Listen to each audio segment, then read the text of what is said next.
Hi and welcome to AFTV. I've got Turkish with me. We've just beaten Everton 2-0 in pre-season. Gabriel, Jesus and Saka with the goal. Turkish. Let's just start. Just give me some of your takeaways from the games that you enjoyed seeing, because we've seen some old faces, we've seen some new faces. What did you take from this performance?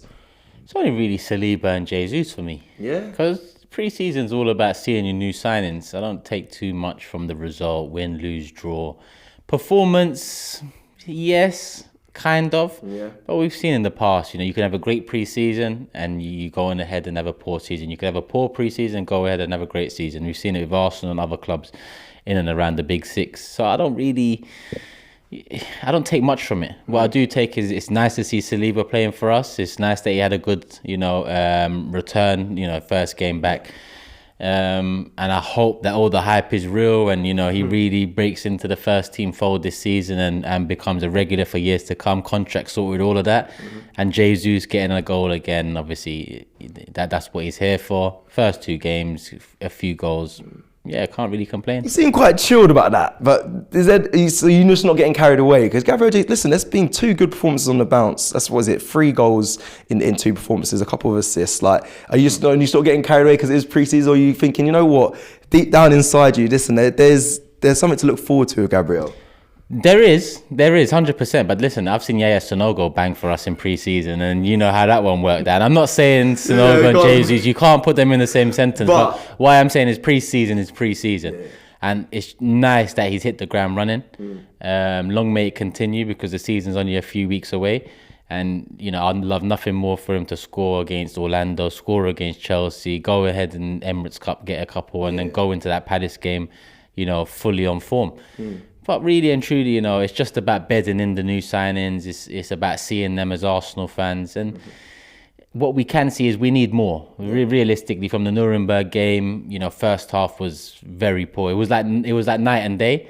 Again, in this game, it was like night and day, just the other way around. Yeah. Do we need more for the first 11, or you say we need more squad-wise? Because everyone keeps talking about the difference in the first half and the second half, but the first half was full of players we don't really expect to be hanging around too long. No, we definitely need first team improvements. Right. We definitely need first team. I still think a couple more in that first 11, really and truly. A Xhaka upgrade being the main one for me, midfield upgrade in that 8 position. We'll see if we get it done. We've been linked to Tielemans, Paqueta, Milinkovic, Savic, Zinchenko. I don't know whether we want him as a backup left back. The fee would tell me that we're probably going to use him more than just being a backup left back, which would probably be midfield. He plays there for Ukraine. Cool. I haven't seen much of him in that position, if any, to be honest, off the top of my head. So listen, a midfield reinforcement in the first 11 is a must, because you can see you can see the quality difference between the first half and second half of Nuremberg and the first half and second half today against Everton. Yeah. Still improvements in the first 11, but also improvements in depth as well. Yeah. Hence why I'm still saying we need 3-4 players. Is it realistic? No. Because, it's being sold as we've signed 4 players this summer, and really Turner for me, that was sorted in January, and Marquinhos for me, that's one for the future. Yeah. Him not even being available today. Yes, he might play in the next one, but still, if he's a new signing and he's here for this season, as you can see with Jesus, I'd expect him to get some game time. But what about Fabio Vieira as well? Because he hasn't played either. Well, you see him in that boot a few weeks ago. That's probably the reason why. Hopefully it's not too serious, and I don't care too much if he doesn't play pre-season, as long as he's ready for the start of the season. But with Fabio Vieira, I guess that, to me, we've bought one player this summer to address first team issue, and we've bought one player to address depth issue.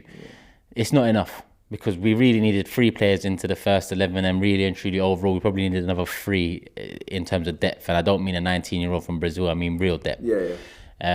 Because listen, it is Project Youth. It was Project Youth last summer, but it's Project Get It Done now this season, and we still need a few players to get it done, in my opinion. Yeah, I like that Project Get It Done. Let's just quickly talk about some of the second half players.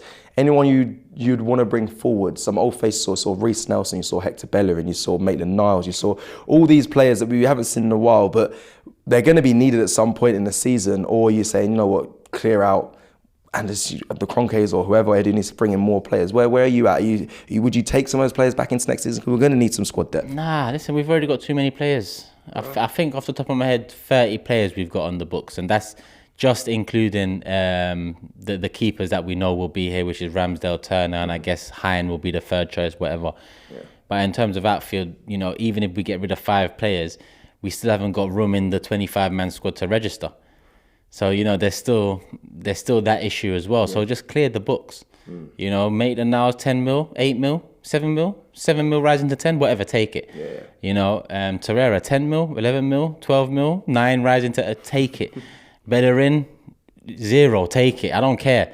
You know, it's about clearing the deck with a few of these players now, but also try and get something back. Yeah.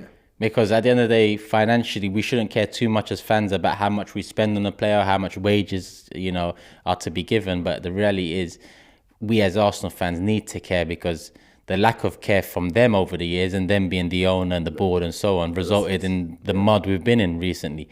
So we've got to keep an eye on that, and without income, without good outgoing business, you know, it can catch up to you later down the line, especially if you don't achieve the targets in the league and get the money that Champions League brings or so on.